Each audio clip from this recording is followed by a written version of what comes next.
कहते हैं कि रात का सन्नाटा अपने साथ कई राज लेके चलता है। जो लोग इसे समझते हैं वे सन्नाटे से दूर रहते हैं, लेकिन कुछ लोग इसे चुनौती देते हैं। ऐसे ही एक कहानी है रघु की, जो एक साधारण ऑटो ड्राइवर था, लेकिन उसकी एक रात ने उसे ऐसी सच्चाई से रूबरू कराया जिसे वह जिंदगी भर नहीं भूल पाया।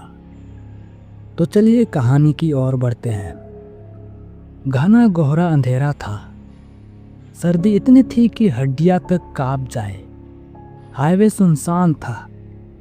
दूर दूर तक कोई गाड़ी नजर नहीं आ रही थी।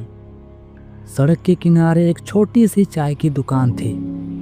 उसी चाय की दुकान पर एक आदमी बैठा था, रघु। उसके हाथ चाय के गिलास को पकड़ने के बावजूद कांप रहे थे।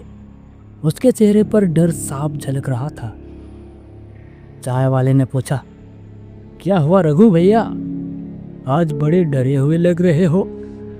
रघु ने कांपती आवाज में कहा, कुछ नहीं चाचा, कुछ रातें ऐसी होती है जो इंसान की पूरी जिंदगी बदल देती है। चाय वाले ने हैरानी से पूछा, क्या हुआ था? रघु ने गहरी सांस ली और कहा, 3 दिन पहले की बात है। रघु एक साधारण आदमी था। वह छोटा सा ऑटो चलाता था और रात की शिफ्ट में काम करता था।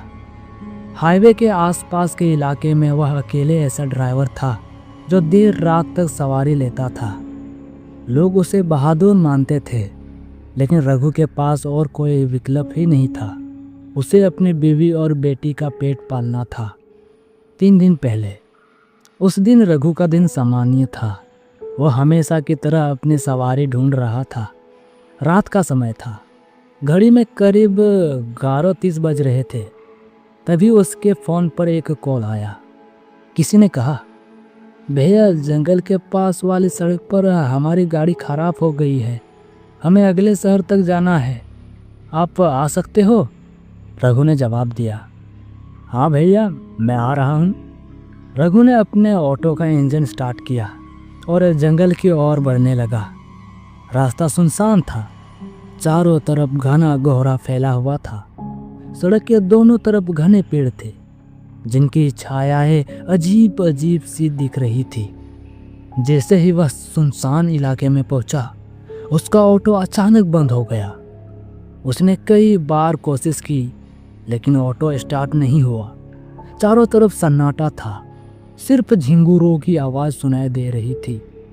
तभी दूर से एक औरत की चीख सुनाई दी। वह आवाज़ धीरे धीरे पास आ रही थी। रघु ने चारों ओर देखा, लेकिन कोई दिखाई नहीं दिया। अचानक कोहरे से एक महिला बाहर आई। उसने लाल साड़ी पहन रखी थी। उसके बाल बिखरे हुए थे और उसका चेहरा पसीने से भरा हुआ था। वह रघु से बोली, भैया मेरी गाड़ी खराब हो गई है, मुझे अगले शहर तक जाना है, क्या आप मुझे छोड़ देंगे? रघु थोड़ा झिझका, लेकिन फिर उसने कहा, बैठ जाइए। महिला ऑटो में बैठ गई, लेकिन जैसे ही उसने ऑटो में कदम रखा, रघु को अजीब सी ठंड महसूस हुई। ऐसा लगा जैसे हवा में कुछ बदलाव आ गया हो। उसे लगा कि शायद थोड़ा सा मौसम खराब हो गया हो। उसने यह सोचकर ध्यान नहीं दिया और ऑटो स्टार्ट करने की कोशिश की। इस बार ऑटो चल पड़ा।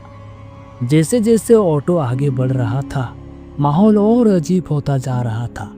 महिला चुपचाप बैठी थी, लेकिन थोड़ी देर बाद उसने एक गाना गुनगुनाना शुरू कर दिया। रघु को वह गाना कहीं सुना हुआ लगा। उसे ऐसा लगा जैसे पहले उसने ये गाना कहीं सुना है, लेकिन उसे याद नहीं आ रहा था।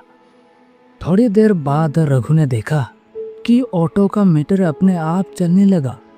फिर ऑटो की लाइट टिमटिमाने लगी।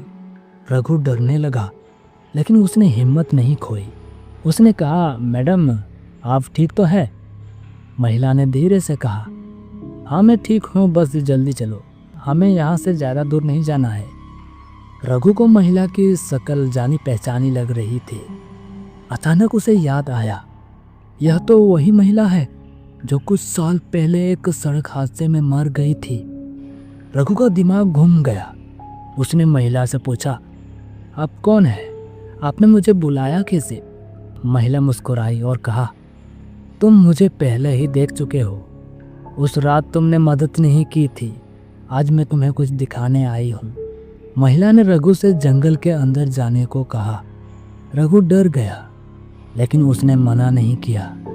जैसे ही ऑटो जंगल के अंदर गया, उसे पेड़ों के पीछे परछाइयाँ चलती हुई दिखी। हवा में फुसफुसाहट थी। अचानक वो महिला ऑटो से गायब हो गई। रघु ने चारों ओर देखा, लेकिन वह कहीं नहीं थी। तभी उसे एक आवाज सुनाई दी, अतीत से भागने वाले को अंत में वही लौटना पड़ता है।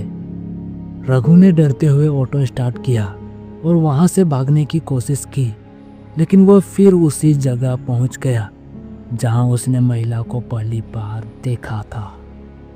रघु को एहसास हुआ कि वह एक दायरे में फंस चुका है। वह रात बार बार दोहराई जा रही थी। वह चिल्लाने लगा, लेकिन कोई उसकी मदद के लिए नहीं आए और तभी सन्नाटा छा गया। तो दोस्तों, कभी कभी रात का सन्नाटा सिर्फ सन्नाटा नहीं होता, उसमें छिपे होते हैं राज जो हमें जिंदगी भर डराते हैं।